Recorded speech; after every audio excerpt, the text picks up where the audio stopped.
안녕하세요. 오늘은 지난 영상 말미에 말씀드렸던 것처럼 에뮬레이터, 미리 보기 화면을 보시면 아래쪽에 두 개의 메뉴가 있죠. 콜스 메뉴와 어텐던스 메뉴가 있는데, 이 어텐던스 메뉴를 클릭했을 때 이런 달력 모양의 뷰가 나오는데요. 이 뷰는 어떻게 만들면 되는지 한번 알아보겠습니다. 크게 어렵거나 복잡한 내용이 없기 때문에 샘플 앱이 아닌 제작 중인 출석부 앱으로 가서 뷰를 설정해 보겠습니다. 먼저 왼쪽 UX 메뉴에서 여기 출석 확인 뷰를 선택하겠습니다. 출석 확인 뷰가 보이지 않는 분은 위에 있는 New View 버튼을 클릭해서 출석 확인 뷰를 만들어도 되고요. 그 옆에는 앱시트가 추천해주는 여러가지 뷰가 있는데, 이 중에서 원하는 뷰가 있다면 선택해도 되겠습니다. 출석 확인 뷰를 클릭하고요. 뷰의 이름은 이 테이블의 이름과 동일하게 출석 확인으로 입력했고요. 달력 형태로 만들 것이기 때문에 뷰 타입을 여기 캘린더 타입으로 설정하면 되겠습니다. 그리고 여기 포지션은 화면상의 메뉴의 위치를 설정하는 것인데요. 지금 과목과 출석 확인 이렇게 두 개의 메뉴만 사용하고 있기 때문에 센터나 라이트를 클릭해도 동일한 위치에서 볼 수 있고요. 레프트 모스트를 선택하게 되면 가장 왼쪽에 위치하게 됩니다. 다시 오른쪽으로 변경해 놓겠습니다. 그 다음에 이 사각형 영역 안에 들어있는 내용은 뷰 옵션이라고 해서요, 말 그대로 이 캘린더 뷰의 옵션을 설정하는 것인데, 입력창 왼쪽에 있는 설명을 보면 스타트 데이트 하고요, 엔드 데이트가 있죠. 그러니까 어떤 데이터에 대한 시작 날짜와 종료 날짜를 설정하게 되어 있고요. 여기 시간에 대한 부분도 스타트 타임과 엔드 타임이 있어서 시작 시각과 종료 시각을 입력하게 되어 있습니다. 사용자가 사용하는 데이터가 시작 날짜와 종료 날짜가 있고 시작 시각과 종료 시각이 있다면 각각 해당하는 내용을 오른쪽에 있는 입력창에서 선택해 주면 되는데요. 우리가 만든 출석부처럼 하나의 날짜만 있고 입력 시각도 하나의 데이터만 있는 경우에는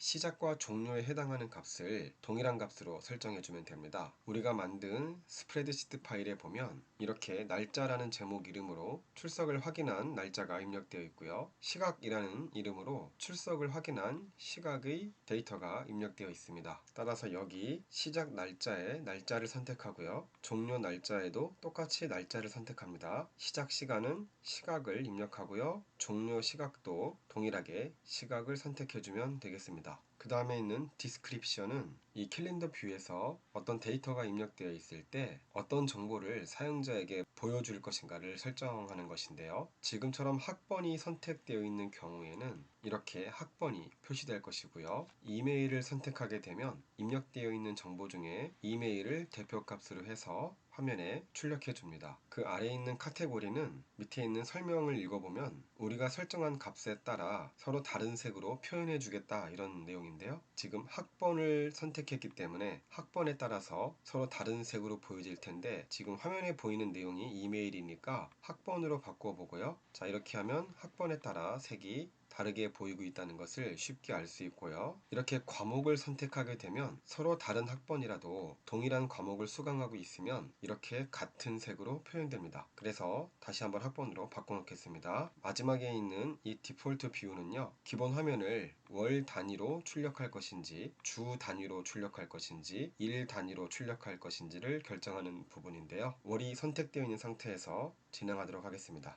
이제 밑에 디스플레이에 있는 메뉴에서요, 메뉴 아이콘을 바꿔볼 텐데, 달력이니까요 캘린더라는 키워드로 검색해 보겠습니다. 이 중에 적당한 아이콘을 하나 선택하고요, 그러면 여기 에뮬레이터 화면에서도 아이콘이 변경된 것을 확인할 수가 있겠습니다. 자, 이렇게 저장하면 캘린더 뷰에 대한 설정은 모두 끝난 것 같습니다. 이 캘린더 뷰에서 여기 출석과 관련된 정보가 있는 부분을 클릭해 보면 상세한 내용이 나와 있고요, 계속해서 자료를 클릭해 보면 입력한 자료에 대한 디테일 뷰도 볼 수 있고, 여기 액션 버튼을 클릭하면 이 데이터가 참조하고 있는 정보도 추가로 볼 수가 있죠. 이렇게 해서 샘플 앱을 이용해서 동일한 구성의 출석부를 만들면서 앱시트의 기능을 살펴봤고요. 다음 영상부터는 다시 출석부를 만들 것인데요. 이 사람 맨날 출석부만 만드네? 이렇게 생각되실 수도 있는데, 제가 생각하기에 앱시트의 화려한 기능을 처음부터 무리하게 학습하는 것보다는 앱시트의 기본 원리나 우리가 가지고 있는 데이터를 어떻게 구성해야 하는지, 그런 내용들이 더 중요하다고 생각되거든요. 다음 영상부터는 출석부를 만드는데 제가 원하는 스타일로 조금 변형해 보려고 합니다. 그러니까 커스터마이징 하겠다는 것인데요. 간단하게 제가 현재 사용하고 있는 출석부를 보면 우리가 앞서 제작했던 것처럼 과목을 선택하면 학생들의 출석과 결석을 입력할 수 있고요. 여기 이렇게 빨간색으로 표시되어 있는 것은 코로나19로 인해서 등교가 중지된 학생인데요.